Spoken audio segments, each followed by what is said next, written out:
everybody. Welcome to the Watchung Booksellers podcast, where we bring you conversations from our bookstore's vast community of book professionals who talk about what they do for the love of books. Thank you for joining us. I'm Kathryn, and I'm here with my co-producer, Marnie. Hey, Marnie. Hello.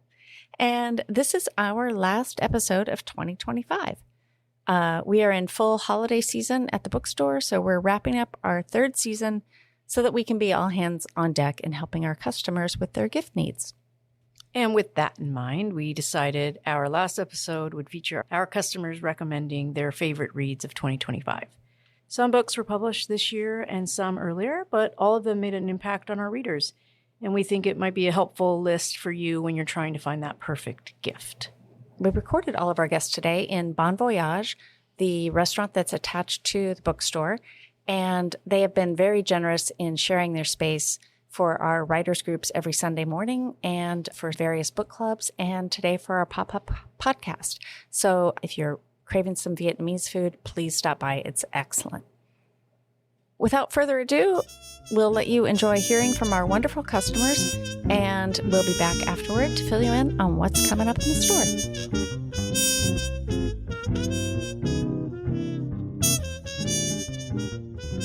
Howdy. One of the books that I've really enjoyed this year is the Book of Genesis, a biography by Ronald Hendel. And it talks about the history of this particular book of the Bible, and how it was written, and how it's been interpreted. And the interpretations have changed radically over the past, few thousand years. So if you're into that kind of thing, go for it. Hi, my name is June, and the book that I enjoyed in 2025 was The Summer I Turned Pretty by Jenny Han. I really liked the story and the writing. Hi, my name is Morgan. A book I read this year and really enjoyed was The Great Work by Sheldon Costa. The main thing I really liked about it was how the salamander in the book was described. It's this godlike entity, and you really feel how it's portrayed. Another thing I really enjoyed was the relationship between the two main protagonists was really well described and really well handled. Hey, my name is Paulo Federico Marju. I'm a Montclair local on Grove Street. And my favorite book of 2025 that I read was Trust by Hernan Diaz. Excellent novel told from multi-parts, from finance era in 1920s. It's a good book that keeps you thinking and a touch confused, and then just sells itself in how it sticks to landing. The last 50 pages are of the best I've read in my whole lifetime. Couldn't recommend it more. Each perspective is interesting, dynamic, and keeps you both wondering but centered. Hi, my name is Asia. I am a bookseller at Watchung Booksellers, and I am the gift buyer here. And this year, in 2025, I read a lot of older books, but one that I really liked in particular is called Mr. Splitfoot by Samantha Hunt. And it's an incredible, incredible story that is an adventure. It's a ghost story. There's mystery. There's magic. It's about motherhood, family, and there is a cult plotline, which makes it 100% even more interesting.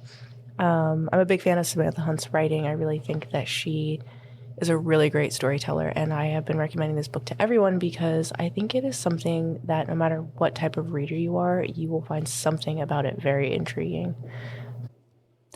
Hi, my name is Lisa, and one of the books I read in 2025 was Truly by Lionel Richie.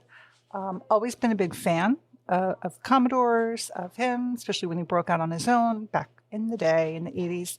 But really reading his story and his family and just like the backstory to everything on how he got started and the trajectory of what he is still doing and what's evolved to all these years later.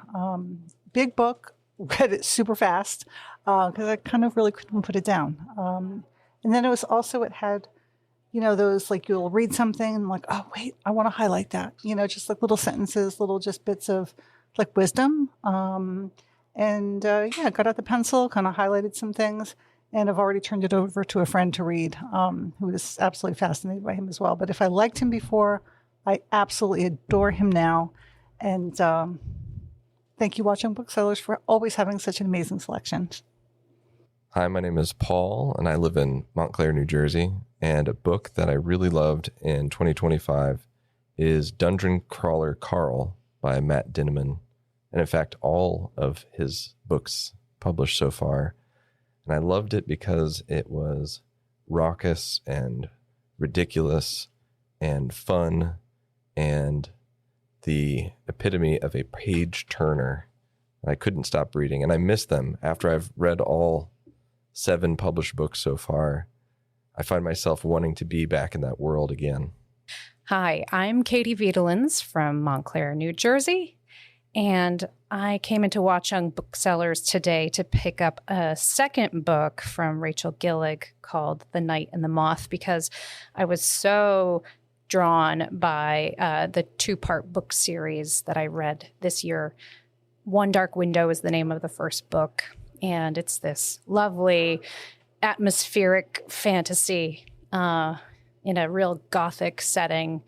It's got an interesting, richly layered magic system and a slow burn tension with some romance layered in there. And if you're in a mood for a magical, suspenseful story with a little bit of romance and a vividly immersive world, then that One Dark Window book series, it's a 2-parter, is for you. Hello, my name is Judd, and a notable book that I read in 2025, a book I really liked, is The Hounding by Zenobe Purvis. That's Xenobe Purvis. I think I pronounced that right, hopefully. It takes place in 18th century England, and I've heard the book described as The Virgin Suicides meets The Crucible, and I think that's a good description of it. It's kind of haunting, and it's about this family of girls, and the people in the town think they may have the ability to change into dogs. And I don't want to say too much more because it unspools very nicely, and it's a debut work by that author, so you can get it on the ground floor. Highly recommended. If nonfiction is more your thing, I really enjoyed Careless People by Sarah Wynne Williams. That's the book about the woman who worked at Facebook for a while. It's an insider view, and it's a snappy, fun read, but it also talks a lot about how social media has kind of gone off the rails, so it's very timely, and it's just a fun, quick book to read if you're interested in that kind of thing.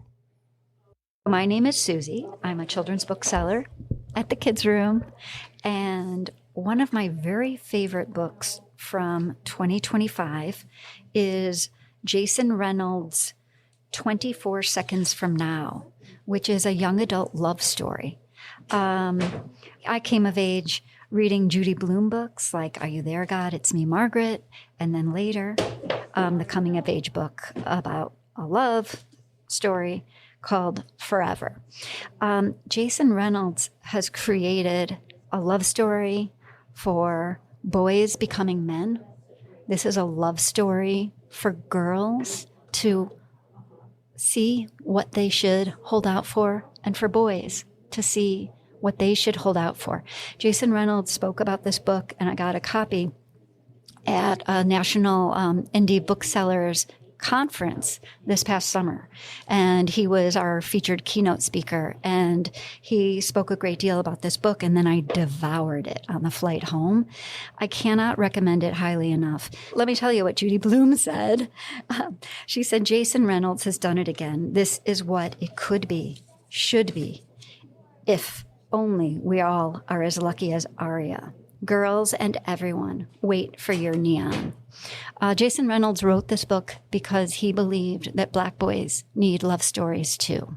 He created those open conversations that had been lacking in his own youth, and he interviewed all of his male friends, asking them, do you remember your first time? And he said so many people cried or got very emotional because they needed a book like this in their lives. It is not a graphic book, but it is a beautiful book about waiting, about love, about family relationships and open conversation. This is a book that I would recommend for people of all ages, of all races, of all religions. I would recommend that parents read this before your children come of age. This is an amazing book, and I hope all adults will read it too.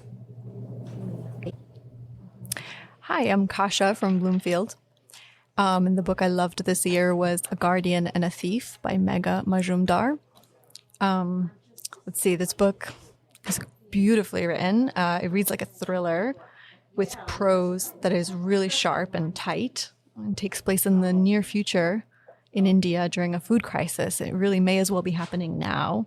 And it's the kind of book where, like, you're so afraid reading it, but you can't stop.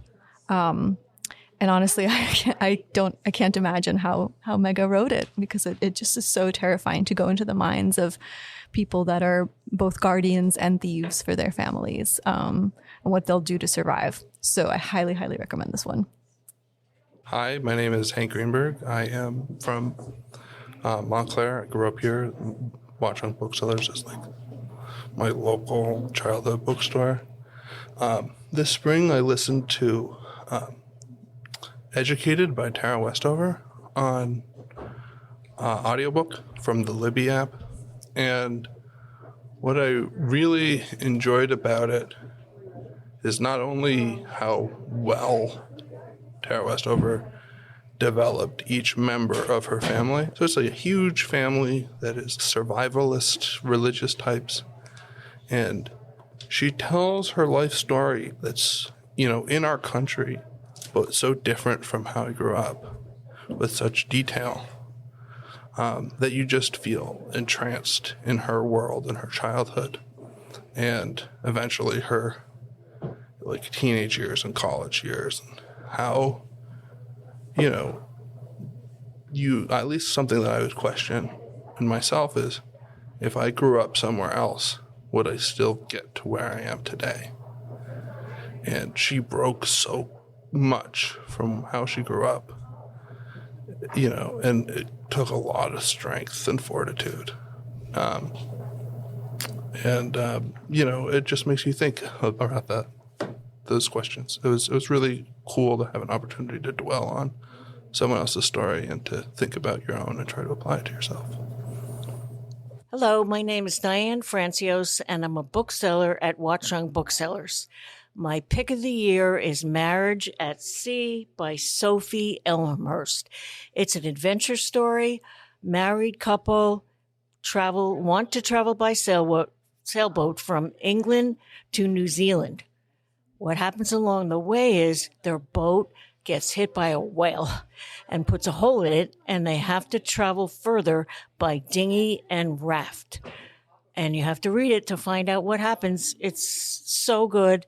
It takes the couple from when they first meet until they both die. I like that because it shows their whole relationship from start to finish. It was wonderful. I highly recommend it. My name is Mercy Carbonell, and I live in Exeter, New Hampshire. So I'm new to this bookstore, so I'm really happy to be here. And the book that I recommend is a book by Julian Agun, and it is called No Country for Eight-Spot Butterflies, a lyric essay. He is a human rights lawyer who is an Indigenous and queer person in Guam. And I'm also an English teacher and a creative writing teacher. And so I've been teaching this book for a number of years. But in particular, I would say in 2025, it is a book that I find is more necessary. And that another one of my favorite writers, Arundhati Roy, has called An Embrace. I teach it partly because the writing is so beautiful and lyrical in a way that I think is a music that maybe can offer some soothing right now. And also because it speaks to students' desire to figure out how to live in this world and how to be in this world and how to make active change rather than just talking about it. And it inspires them to read and to write in new ways and to write about what really matters to them. So I recommend it as a really beautiful story, but also a guide on how we can expand our imaginations and learn how to love in deeper ways. Hello, I'm Laurie Hornick. I live in Montclair, and my favorite read of the year is Heart the Lover by Lily King. It is a book with characters that you just adore. I rushed through it. I miss it already. Wonderful characters. Lily King is just great at contemporary romance that's also literary. Highly recommended. Hi, my name is Francisco De Jesus. I'm from Jersey City, New Jersey. One book I recommend, not so much a book, more of a Japanese manga, as they call it Frieren, Beyond's Journey's End, the English version of it. The author is Kenihito Yamada. So it's a story about an elf who was like a part of this party that defeats this demon king, but it's after that she's trying to figure out, she's an elf, she's lived 1,000 years, all her friends have passed from this party, and now she's trying to find like meaning and trying to see like what is life beyond this, and how, really building more human connections. And it's a very wholesome sort of thing. It's like, with wizards and demons and magic and craziness, but it's really beautiful. That's what we're really into, and that's what we kind of like, me and my friends kind of like built a friendship on. It's kind of those characters and stories and very serious topics that they talk about, life and death, and what it means to live, and where do you find joy in that, or what is your passions and things of that nature. And that's what you kind of find out in the interactions she has with other characters in the story. Hi, my name is Sarah, and I'm here to share my favorite book of 2025, which is The Favorites by Lane Fargo. It's technically a retelling of Wuthering Heights, but set in a modern ice skating, ice dance environment. But I actually didn't even know it was a retelling before I read it. I felt like this book was like an IV plugged into my veins. Like, I have never been so sucked into a story and a relationship. I really didn't know a lot about ice dance, but I've learned a lot since reading the book and just looking at content on social media. And it's the most intense, dramatic world. And Lane Fargo, I got to meet her a few weeks ago at a book event, and she's just so cool. She's just the best. Like, her other books are amazing too. So you should check it out, The Favorites by Lane Fargo. But it's not for the people with, high blood pressure, because it'll get you good there. My name is Ricardo De Jesus, and I'm from Jersey City, New Jersey. My recommended book is a self-help book that I've read continuously throughout the years.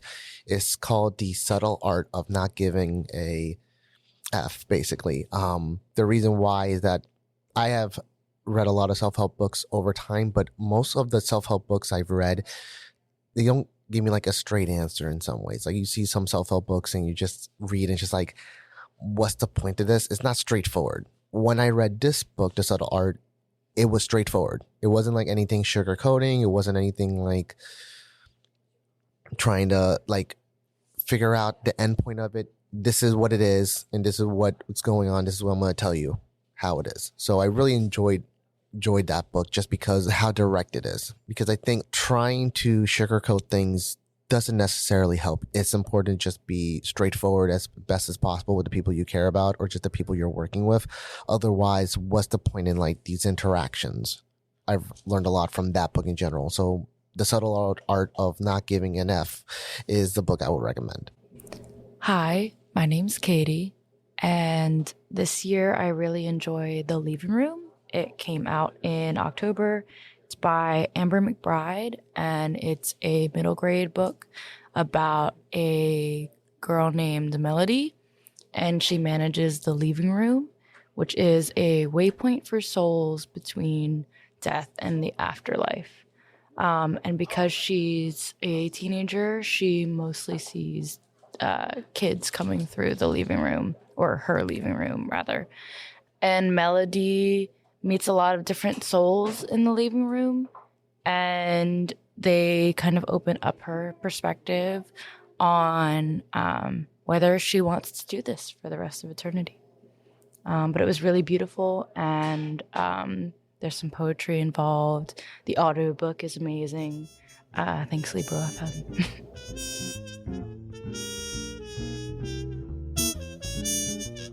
Thank you to all of our customers for joining us and for sharing all of your recommendations. Most importantly, thank you for your support all year long. And thank you so much to Bon Voyage for letting us use their space for our writers group every Sunday morning, and for allowing us to use the space to record this episode. We'll be back for season 4 in early 2026, and we can't wait to bring you more conversations from our book-loving community. Happy holidays, everyone. The Watchung Booksellers podcast is produced by Kathryn Counsell and Marnie Jessup, and is recorded at Watchung Booksellers in Montclair, New Jersey.